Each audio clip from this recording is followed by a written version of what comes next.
For joining us here again over on the All the Book Show. Today we're going to be doing a special book club. Normally our book club meets in the library once a month, sometimes twice a month. This time we're doing Howard's End, a classic novel by E.M. Forster. It came out about 1910. So that's what we're going to be talking about today. And I'm going to be joined by Nikki Gordon, who's another librarian on staff at the library. So I'm just going to dial her up here. So if you haven't read Howard's End and are going to stick around, it's definitely going to be spoiled for you. And now I'm going to start a live on Instagram so you can listen to everything I just said again. Won't that be fun? Hey, everybody. We're back here in my back room, waiting for my friend Nikki to join in here, where we're going to do our book club for Howard's End. So this is part of our Endless Winter book club. And this year, the theme that we were trying to do was to make it so that we would do a classic and then we would read an updated version of that classic. So we started with The Great Gatsby, which I'd actually never read before. So I had a good time reading that book. I wouldn't say that I liked it necessarily, but I appreciated it. So, I mean, that counts for something. Just waiting for Nikki here to join up. But anyway, so Howard's End is what we're just wrapping. That was the book that we were doing while the library was still open. And today's the regular book club day and the regular book club time. So we're just gonna carry on. So we'll be paying attention to. We've got our Facebook post up here where we're asking for questions, and we'll also keep a watch on Instagram and Twitch as well. So if you have comments about Howard's End, I'll do my best to catch them and add them to the discussion. Again, this is another book that I'd never read before. I feel like this book club has been helpful for me just to get up with the classics that I've never read before. So that's where we're at the moment. I also watched the miniseries, which I'll talk about this a little bit when Nikki joins up here. But we'll see how that goes. The miniseries was really good though, and I thought they did a good job of adapting the novel and keeping the things that make the novel like cool and interesting, and letting that really work for it. So Nikki's joining on here for a minute, and then we'll get into it. I don't think she's ever read it either, so we'll see if this is a first time for both of us. Nikki, hello. Hey. How are you? Good, good. Nice to see you again. How have you been since Yep. the library was last open? Good, good. Yeah. Not much has changed really, so Okay. we're hanging there. We're pretty fortunate. I Yeah. think. I got a 10-week-old puppy and 2 teens, so I stay busy. Wow. A puppy and teenagers. That I see. Yeah. I have dogs and a kindergartner, so I feel like that's kind of a tie, right? Wait for the library to open back up. Right. Yeah, you and a lot of people, that's for sure. So we're live here on Instagram, and maybe you're catching it on Facebook as well, but we're also on Twitch. So Nikki, you want to say hi to the Twitch stream? Hey. So all these different ways that you can join us for the book club here is happening. Technology, right? Here we are. Yeah. So I was talking a little bit before you joined in here about the book club. Do you want to tell a little bit about the Endless Winter Book Club? Yeah, we started it 3 years ago. Shelley Dune had requested a book club with Jane Austen. Yeah. We just kind of came together and we promoted it that way, and we had so many people that joined. We had at one point there were 20 women. Yeah, in that the was a book club. popular book It club. took off. Mm-hmm. Just kind of something to do during the cold winter months, and we have good discussions. It's a lot of fun. Yeah. Yeah, so the first year was Jane Austen, and the year Yeah. before that we'd read Northanger Abbey, which I think kind of kicked that off. And then you did Jane Austen, and then the year after that we made the mistake of reading all of Leanne Moriarty's books back to back to Yeah. back, and people got a little tired of that pretty quick, don't you think? Yeah. Yeah, so so that we learned that was a mistake. But this year there was some interest in doing classics. And so we sort of tweaked that a little and thought, well, let's look at a classic, and then let's also look at a modern adaptation of that. So first we did The Great Gatsby, and then we did No One Is Coming to Save Us by Stephanie Powell Watts. Now, I wasn't in that book club. I didn't read that book. Did you like that one? I did not, and no one else in the book club did either. Oh. So I feel so. But yeah, we Well. did have a really good discussion. It lasted like an hour and a half. Yeah. There wasn't a lot to talk about, but yeah, none of us kind of liked the book at all. But, Okay. but it Yeah. was fun. So Well, sometimes that's when book clubs are the best, Yeah. when everybody sort of agrees on the problems the and best can. discussions come out of it. Yep. Yep, absolutely. Okay, well, so now we're reading Howard's End by E.M. Forster, and then next we're going to be doing On Beauty by Zadie Smith. And I wisely checked out our copy on the last Friday that we were there, so I have it here with me and can actually read it. Um, I think I'm more interested to read the novel now that I've read Howard's End because I'm interested to see Yeah. the steps they take to modernize it. So, have you had you read the book before or seen the Anthony Hopkins movie or the miniseries, anything like No, that?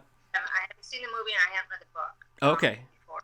Um, all right, yeah, I I've was. heard it really looks really good. So I think I want to see it now. I read the book and then my wife and I also watched the miniseries, which was great. And I don't know I'm not usually a big fan of those. This was a Starz thing, but like a PBS or a BBC, let's look at Britain at the turn of the century kind of stories. I don't usually get into those as much as I did this Howard's End one, but I thought the miniseries was excellent, and I would have kept watching it. So like, I was hoping there'd be a Howard's End too, but I guess that was not to be. So, Yeah. so you haven't seen any of them. Have you seen Howard the Duck? Have you seen that movie?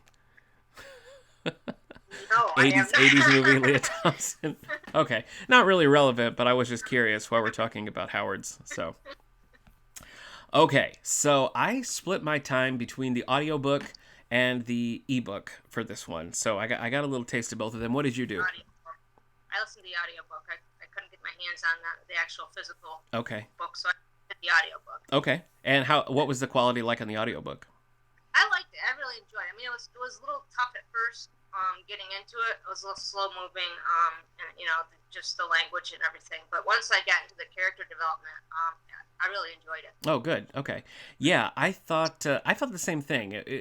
It took me a minute to sort of adapt to the style because 1910, this book's over 100 years old, and it really it sits well in that time, but you do feel its age, and so it's a bit of a adapting that you have to do in your head to make that make sense. So yeah, I think I actually preferred just reading it. I found the audiobook to me was a little bit more difficult to follow.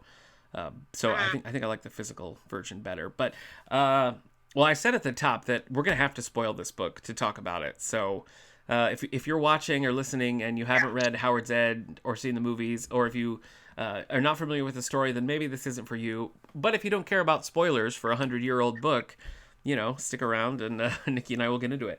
So, I mean, in a nutshell, the plot follows three families, the Wilcoxes, which are sort of the more traditional, like upper crust, sort of stoic British, British class. And then you have the Schlegels, who are a little bit more bohemian. They were sort of the hip, modern upper class at the time. And then the third couple, the Basts, were the down on their luck, like average working class couple. And I thought that was the weakest part of the book for me. What did you think, character-wise?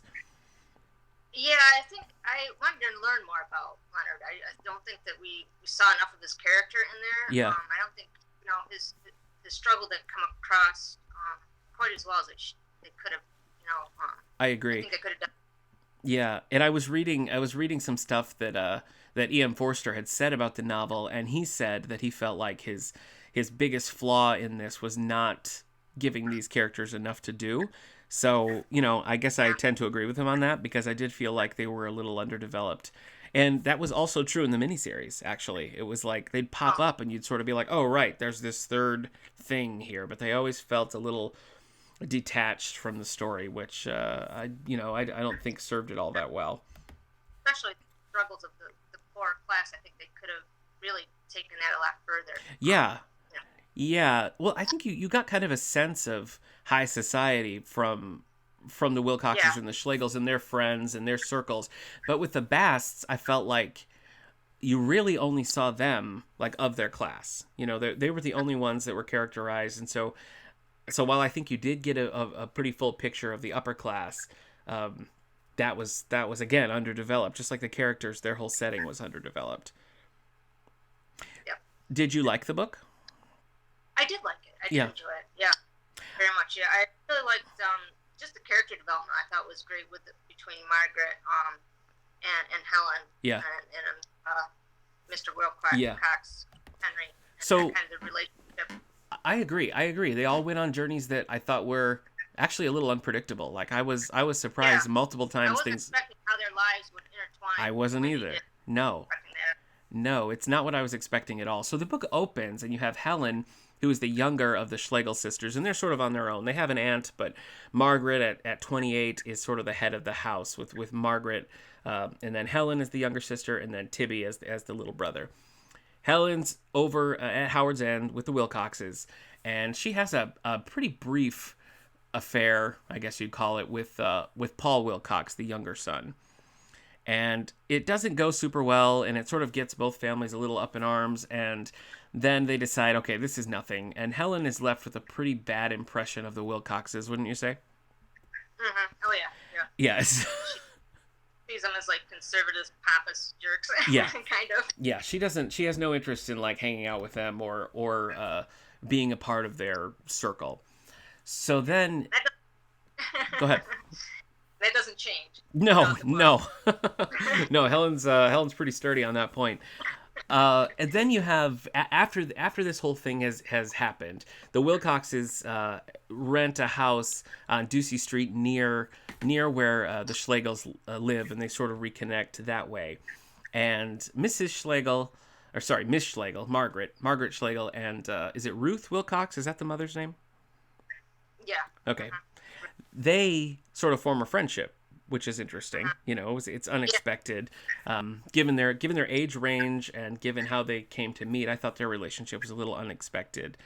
Yeah, I expect more her and Helen to kind of hit it off rather than Margaret. Yeah. Yeah. Oh, we have an interesting comment here. I don't know if you're seeing that, but a user on Instagram says, "So interesting to have a close sister relationship be a main focus rather than focusing heavily on a path to marriage." What do you think about that? Definitely, I thought that was I think the most interesting aspect of the book was Helen and Margaret's relationship together, how it kind of evolved. Yeah. And how it kind of worked off of each other and brought out their best qualities. Yeah. Yeah, and that really is the core of the story. I mean, it is a romance. There's romance that happens, but the core is this sister relationship, which is pretty unique, I think. I mean, you could think of other things that do that, say like Little Women or something like that. But I thought the way in which they focused on these two characters, pushing them right to the forefront, but still having them sit in society as a whole and having to deal with the role that women played at that time, having them work within those confines, I thought the book accomplished really well. And another comment we have on Facebook here was that they were interested to see such a strong feminist approach from a male author in 1910. Yeah, yeah, that was definitely fascinating, especially towards the end of the novel when Margaret really came into she kind of realized what her marriage meant, and I just like how she told Henry off at the end of what she really thought of him. And kind of there was a few moments in the book where she defied him and did her own thing. Yeah, and those were surprising, and I spent a lot of the time thinking like, I don't want his like classic stuffy guy vibe to dampen like what Margaret had going, because she was such a compelling character, and it was so well conceived, and within the book she was just so logical and clever that I didn't want her to sort of have to lessen herself to be with Henry. So so where do we leave off with the story? So yes, so Ruth Wilcox and Margaret Schlegel, become friends, but then shortly after, and I guess in our first spoiler of this, Ruth dies, somewhat unexpectedly. I mean, it comes quickly in the book, don't you think? Yeah. She just she stayed in bed a lot, but I didn't really expect her to just they were at a Christmas shopping one minute, and then she's kind of dead the next. Right. Yeah. Which was sad. I mean, it was especially sad in the miniseries too, because you really saw how important their connection was, and so to have that just gone was unfortunate. And then you learned that Ruth Wilcox has left a handwritten note in pencil that Margaret should inherit Howard's End. And so the Wilcox family, Henry and his children, who are not pleasant characters, basically ever, are sort of like, no, I don't think so. And they do they burn it? Do they burn it in the book as well? Yeah, I think. Yeah. Yeah. So they get rid of it, and they're like, no, we're not doing that. Yeah. Yeah. So, I mean, things basically just continue on there. The Schlegels have been in their house for a long time, but it's being bought up and turned into, well, like an apartment complex, right? Mm-hmm. Yep. Which I think there was maybe the first bit of commentary on like the whole class system. Like they're getting kicked out, and rather than having these like stately homes, they're going to put up these like splashy apartments and things. And I think the book throughout weaves a little bit of a criticism of the upper class and what that means throughout, which I thought was pretty good. So the Schlegels are looking for a new house. Meanwhile, they've run into Henry Wilcox a few times, and Margaret and Henry have a connection early on, wouldn't you say? I mean, he's what, 20 years older than her, something like that? Yeah. Yeah, he was quite a bit older than her. Yeah. Because I think in the book she was maybe around 30, and I got the impression that he was quite a bit older. Yeah. I mean, I think he's at least 50 because he has fully adult, like, working children. Yeah, like her father, sure. Yeah, right. Yeah, exactly. So they're meeting, they're hitting it off a little bit, and then the Schlegels go to a concert. And Helen accidentally leaves with Leonard Bast's umbrella. And have I skipped anything major before we get there? I don't think so. No. Okay. So Margaret gives Leonard her card, and he comes later with them, to pick up the umbrella, and has the card, takes it home with him, and tucks it in a book, which is maybe going to become important a little bit later down the road. And yeah, and they sort of, the Schlegels just sort of adopt him like as a project. Yeah, they kind of want to take him on, and because they feel that they should give back, right? Share the wealth, kind of thing. Which I also thought was kind of an interesting element in the novel too, because they are. I mean, I think the Schlegels are really. I mean, they're the protagonists. They're meant to be the best and the most noble, but here they are being pretty patronizing, thinking that like, they'll share their wealth and their knowledge with this poor downtrodden man and fix him, which is not a good look on them. It's not really appealing about their characters that that's something that they're trying to do, and so I liked that the author was willing to show that negative side of them, I guess, that they're basically just meddling in this guy's life. And then where do we go from there? What's the next big development? I think after that, Margaret kind of, I think that they developed a relationship between her and Henry. Right. Kind of, Yeah. So they kind of makes that he fancies her. Yeah.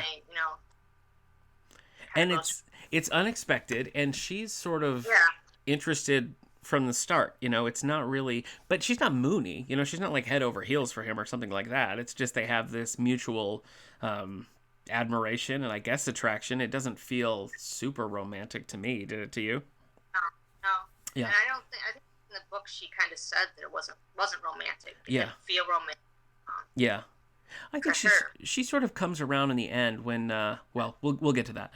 But in conversation with Henry, they're talking about their project, Leonard Bast, and about where he works. And Henry's like, oh, that's a terrible place. He should quit that job and get out of there. And so they tell him, and then Leonard does that. He quits his job and gets a worse job, and then is eventually laid off from that job, which causes a major problem. Yeah.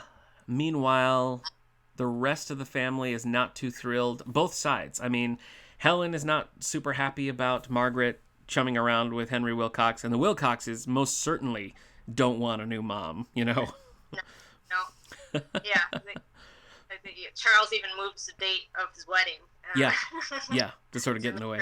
Or they have something else to think about. Right. So then we go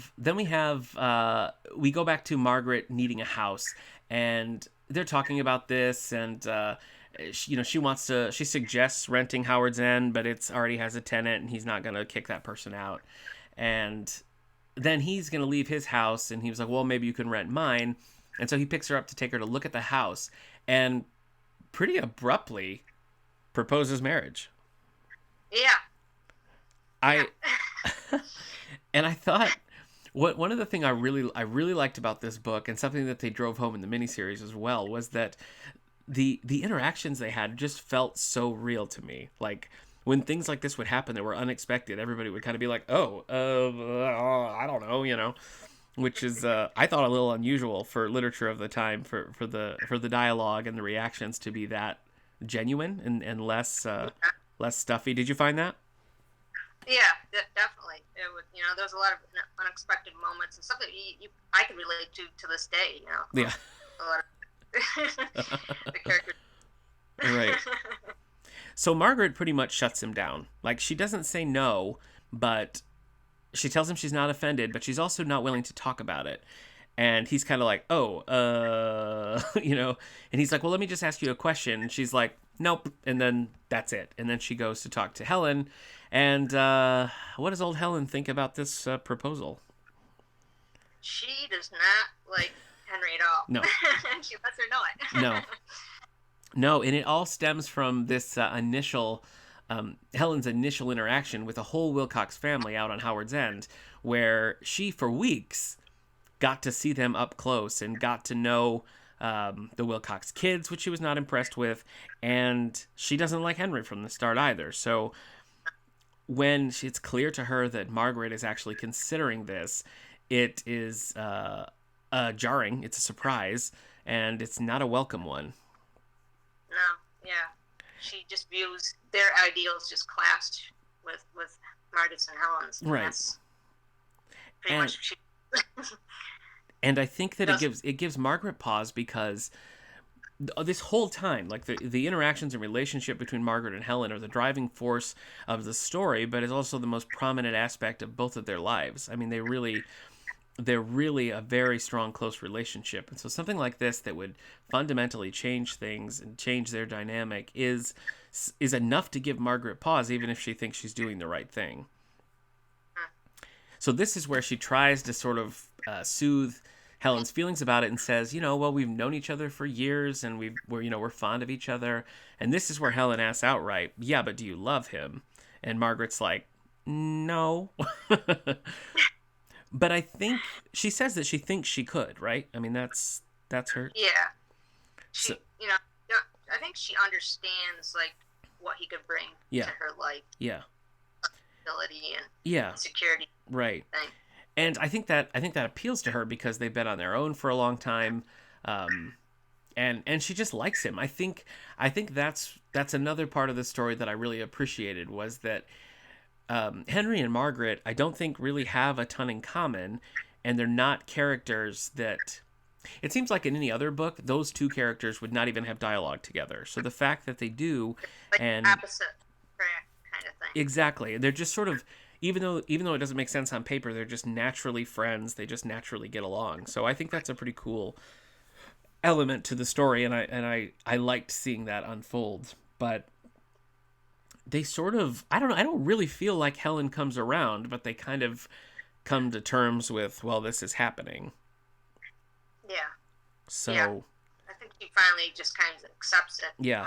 Because of her sister. Right. So meanwhile, the Basts, his wife, Leonard's wife, Jackie, is not in good shape throughout this whole thing. I mean, she's, Leonard's sickly, and Jackie's sort of presented like this fallen woman, and it's not a good relationship, and neither one of those characters is particularly strong or noble. And Henry makes a big point of that about Leonard. He says, you got to remember that it's not, like, a lot of this is on him and the choices that he makes, and you can give him legs up and stuff, but it's really about him. And I think that was a way to address some of Henry's snobbiness, don't you think? I mean, that's sort of why. Yeah, definitely. Yeah. He just kind of, he's like, there's always going to be rich and there's always going to be poor. And right. What are you going to do? I mean, that's his takeaway, right? It's like, well, That's the way it goes. Emotionless, So emotionless way of looking at things. yeah, exactly. Um, so that's sort of where it's at there. And Leonard, this is where Leonard loses his job. He comes to the Schlegels and is like, I lost my job. And then they confront Henry about that, saying, you're the one who gave us this tip, and now he's lost his job, and we have to fix this. And Henry's like, pass, I don't want to do that. Yeah. He doesn't really feel any sort of responsibility for that or a desire to help them for the most part. I mean, he just thinks that's the way it goes. Like, he should have made his own decisions and not just relied on me. Yeah. So And Helen, in the meantime, wants to give him all her money. right. Which he does decline. He doesn't want the money. Yeah. And I think at this point we're at is it Charlie Wilcox who gets married at this point? Yeah. Okay. Charlie Dolly. Yeah, right. She was funny. I mean, she was just a goof of a character the whole time, just making bad decisions and saying stupid things. So, yeah. Like So the Kim Kardashian. right, exactly. Yeah, pretty much. I mean, she's just kind of a debutante who is not really bringing a lot to the table. So Margaret and Henry go out to Henry's son's wedding, and this is kind of their, I don't know, probably their first major coming out as a couple, wouldn't you say? I mean, it's sort of like introducing her around and stuff. Yep. And then Helen gets it in her head that she needs to take action right now. So then the fun unfolds. What do we do next? Yeah. Shows up on their porch stuff. Yep. With Leonard. Crashes the wedding with Leonard and Jackie, and is basically like, well, Margaret, you have to do something about this. And Margaret is not happy. I mean, she's very upset. She's like, this isn't my house. I can't offer him a job. There's nothing I can do. She's like, get them out of here, and I will, I'll consider talking to him about it and seeing if we can figure these out. Meanwhile, Jackie finds the booze. Yeah. And then Henry enters the picture, and there's a little bit of a. You want to explain this relationship, Nikki? She recognizes him. She has a pet name. Yep. That she calls. Yep. And everybody's like a little confused. Yeah. Like, what's this? Yeah. So And right away, it's danger.